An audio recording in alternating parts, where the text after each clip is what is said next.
Professor, uma ótima noite ao senhor. Olha, eu quero começar essa conversa perguntando justamente como é que foi a participação do Brasil na reunião do G20. Boa noite, Elias. A participação do Brasil acabou sendo secundária.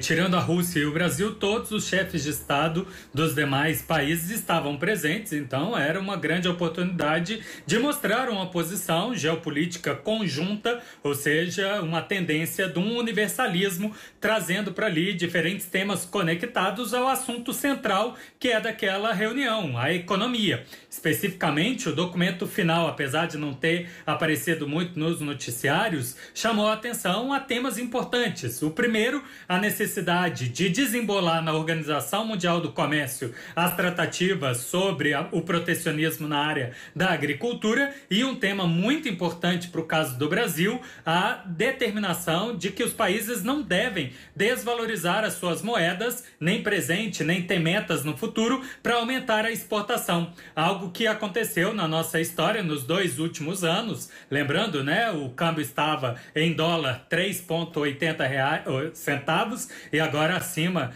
de 5,3, o que foi uma política intencional do governo para aumentar as exportações. E houve crítica. E apesar do ministro de Relações Exteriores estar ali presente, ele não tinha o respaldo do governo que está encerrando e que parece estar em alto exílio. Portanto, não resultou em nenhuma negociação para que o Brasil fosse, digamos, deixado de fora da crítica dessa política de desvalorização cambial. Agora, professor, este encontro serve para reforçar laços ou há também outros interesses?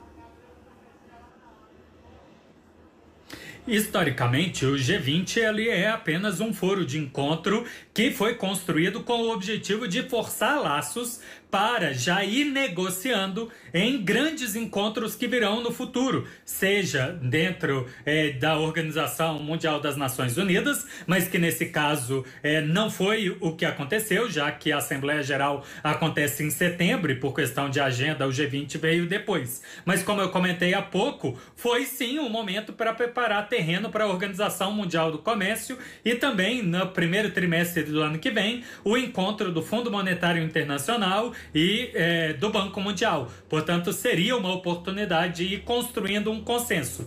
Acontece que os eventos da guerra da Ucrânia fizeram com que boa parte dos chefes de Estado trouxessem temas tipicamente discutidos no Conselho de Segurança. Afinal, eles foram instigados, não só um pelos outros, mas também da mídia, para dar uma posição a esses eventos recentes. Pois é, professor, já nós vamos falar sobre a guerra na Ucrânia, que foi um dos principais temas, mas eu queria saber como é que o senhor avalia também a relação entre a China e a Rússia após a pressão sofrida neste encontro.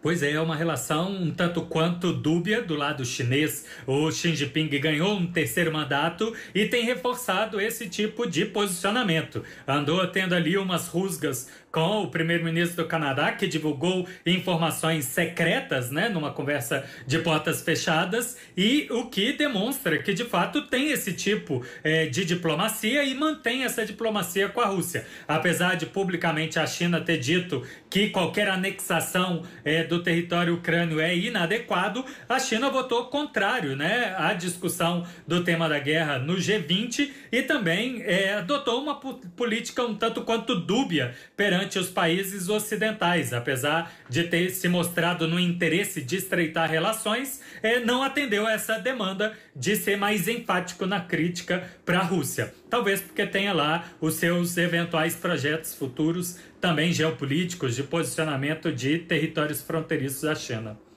Professor, já nós vamos voltar para conversar com o senhor sobre a guerra na Ucrânia. Só vou introduzir aos nossos telespectadores um assunto importante.